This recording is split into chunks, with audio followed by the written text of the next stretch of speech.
So today's movie was a total left field choice that, well, I'm still kind of baffled as to exactly what I just sat through.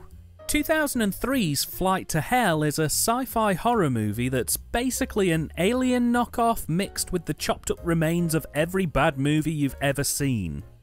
And I literally would have never have heard or seen this film if it wasn't for the continued efforts of fellow critic PeckingforgoodTV, who covered this movie as part of one of his Halloween marathons a few years ago, who I also highly recommend you go to check out, link in the description. I'll be honest, after seeing his review my interest was piqued, but I wasn't fully won over. Then I actually bought a copy and sat down to watch the thing, and holy shit. The plot's pretty straightforward. The film follows Don, a pilot for a private airline who's recently been contracted to pilot the Roulette One, a fully kitted out casino and leisure centre crammed into the shell of an airplane, funded by the son of a billionaire who's along for the flight to help keep the other rich people happy and willing to spend money. The plane is set to travel from Las Vegas on an extended air vacation, but through sheer dumb misfortune, at the exact moment the plane takes off, a planet harbouring millions of clutches of mysterious alien eggs implodes, scattering the eggs across the known universe. And when Don goes to take a leak and leaves his sleepy co-pilot in charge, she accidentally ends up falling asleep and the plane ends up flying into a freak storm where a particularly large clutch of eggs has ended up falling to Earth. They land on the plane and release a mysterious slime which works its way into the plane and almost immediately starts producing strange alien embryos. And it's at this point that I have to mention that this is a low-budget Italian production. I have to mention it for three reasons. One, because in an art form that I thought died of death in the 90s, this film is a very late-in-the-day example of an Italian script being badly translated into English and then delivered by a voice cast who clearly didn't give a fuck about the gig and just wanted a paycheck. Secondly, because this film has the Italian exploitation stereotype of basically just full-on objectifying women. Seriously, expect to see no nudity, but plenty of women in states of undress being sexually harassed by horny Italian men, and in one case a rape scene that adds nothing to the plot. Literally, it happens. She clearly says no multiple times, but then it's just never brought up again. And thirdly, because like most Italian exploitation movies, this film really makes almost zero sense and basically steals large swathes of its more interesting concepts from mainstream movies. So, Don returns to mild chaos as the plane begins to nosedive, and after getting things under control and chewing out the co-pilot, we then cut to one of the air hostesses who decides to check out the hold. And while wandering around in the dark, she slips on a puddle of alien goo, and this kind of sets up the main thrust of the movie. Because what happens next is that the alien slime slowly begins to attack the electronics in the plane, feeding off the electricity.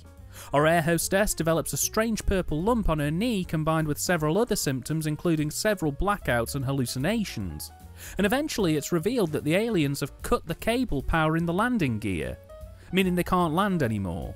They're also about 40 minutes away from the nearest airfield, and if the aliens continue to eat the cables, they won't last more than 20 minutes in the air.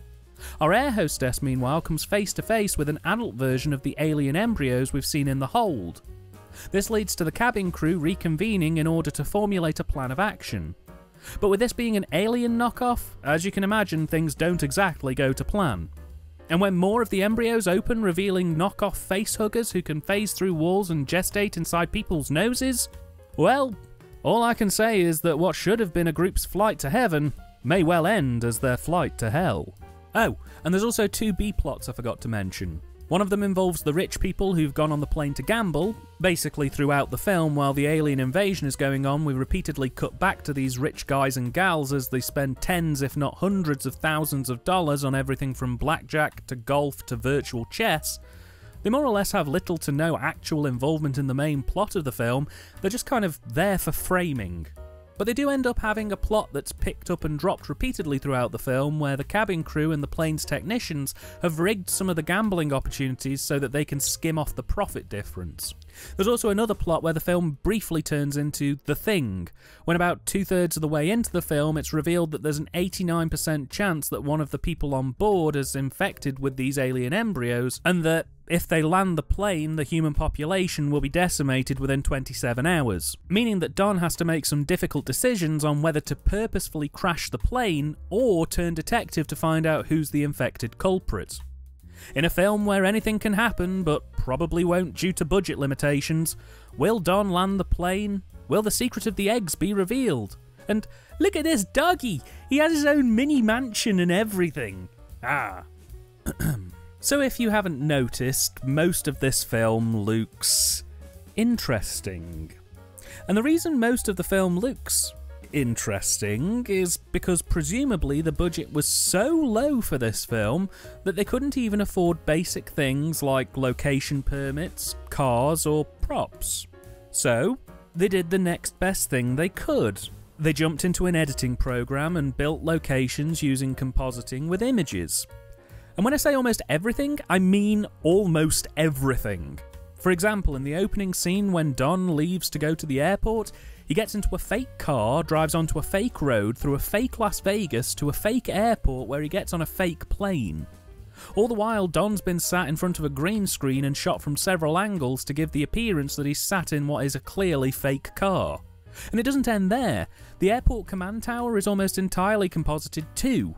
As far as I can see, this film has 2 real sets. Don's bedroom, which is seen in like 2 scenes at the opening and closing of the film, and that's it, and the airplane interior itself. And when I say that, what I mean is that they have one long, narrow set that they've split into 3 or 4 compartments that are also backed by green screen to make it look like the set is longer than it actually is, and so they can put even more composite CG in between the compartments to make it look like the plane has many, many more rooms than it actually does. This entire film looks like it was heavily inspired by the more surreal moments from Tim and Eric's awesome show Great Job. It just is such a bizarre cost-cutting choice that ranges from looking awful to looking incredibly uncanny valley to just looking weird and awkward. And what's even weirder? I can't 100% confirm what this film was shot on. I can rule out any kind of analog editing because the amount of work the compositional and CG stuff would have taken would have made it border impossible on an analog system. But bizarrely, this film shows signs of having either been edited or transferred to actual proper film. Looking closely at my DVD copy, I can see film grain and even some occasional scratches and sparkle here and there. So my best educated guess is that this film was edited digitally, shot on some kind of digital camera, maybe DV or something of that ilk, and then the final film was transferred to 16mm to give the illusion and feeling of it being more expensive than it is. A rare practice, but movies like Boarding House were shot and edited on video but transferred to film for screenings in cinemas.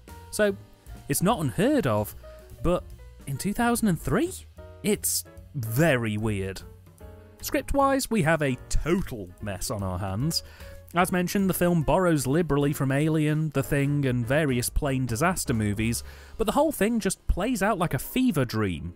The guests on the plane and the cabin crew are almost entirely kept apart for the majority of the runtime. They barely, if ever, interact, and when they do, it's usually just in the capacity of a crew and their guests. This film was ripe for a class struggle narrative, with the rich people thinking they didn't have to bother with the aliens and the crew members basically trying to save themselves and the rich people, but no. Instead, the rich people barely, if ever, even see the aliens until the final few minutes of the film, while the cabin crew spend most of the runtime ignoring the rich people and focusing on taking the aliens out. It feels like 2 separate films are being played side by side. And while the pacing may be all over the place, you can at least take comfort in knowing that the film fails tonally too, in my opinion. And here's a spoiler warning in advance, but basically the script is at odds with the set almost constantly. The script is calling for moody, atmospheric, dimly lit environments where serious conversations can take place over the alien menace. Instead, however, the sets are mostly hyper-saturated block colours and are floodlit and use coloured gels on and off. It stands completely at odds with the tone of the script.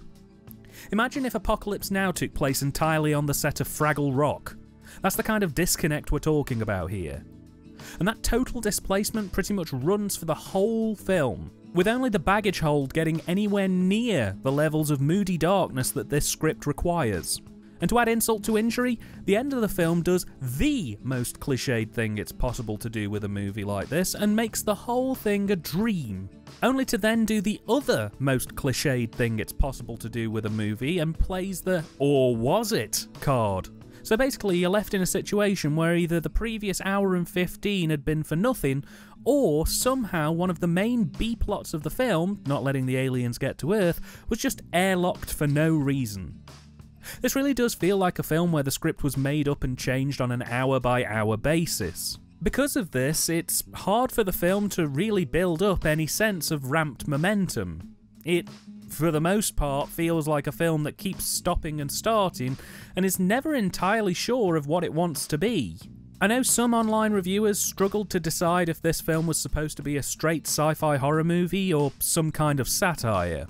I don't think this film's deep enough to be a satire. This film's a black comedy in the same way that The Room is a black comedy. I don't think the question should be, is this satire? I think the question should be, at what point did the director realise this was turning into a shit show and decided to manipulate the materials to make it more satirically motivated? So, bad pacing, mixed to poor tone, only exacerbated by the garish sets and open on-off misogyny.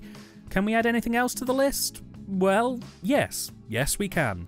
As mentioned, the dialogue for this script was seemingly originally in Italian and then translated and redubbed into English.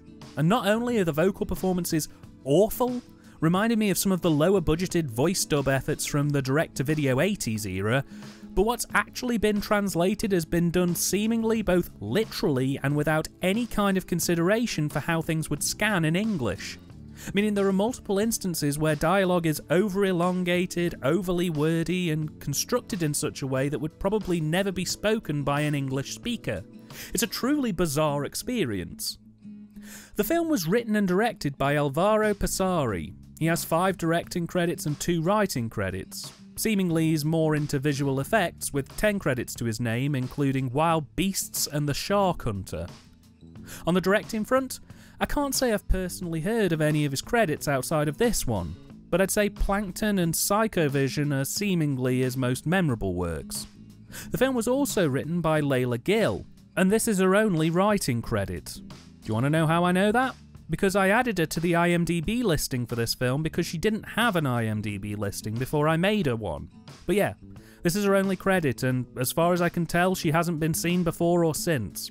I'd usually take some time here to talk about Passari's direction, but given just how much of this film was built in the edit suite without ever having set foot on a set or location, I'm quite struggling on how best to describe his efforts. The film's rife with bizarre choices in terms of composite stuff, with cockpit shots that would make Ed Wood's efforts look like high art. And even simple scenes like cars driving down the highway in the opening of the film are done entirely artificially for some reason. To that end, I want to call his work distinct and unique, because outside of Tim and Eric and that weird subculture that grew up around Adult Swim in the early to mid-2000s, I've not seen this style of content creation made with an actual feature film in mind before. And I'll be honest here, if a director's job is to create unique and memorable visions that could be considered art, then on some strange, abstract level, I kind of have to give it to Passari on this one. The direction's manic, aimless, frantic, and unintentionally funny. The film's riddled with continuity issues, from green screens not being mapped with anything to CGI aliens not being correctly keyframed onto the physical sets. But all these elements work in the film's favour if we're considering direction to be the art of creating something memorable and distinct. This film's a vision. It may not be a socially accepted vision, but it is a vision. The direction of the cast is odd too.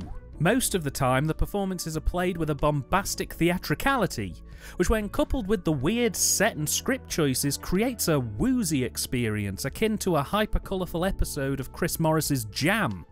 Most of the time they look and feel fairly aimless, but because of the limitations of the set, there isn't really anywhere for them to go anyway, which is brilliant.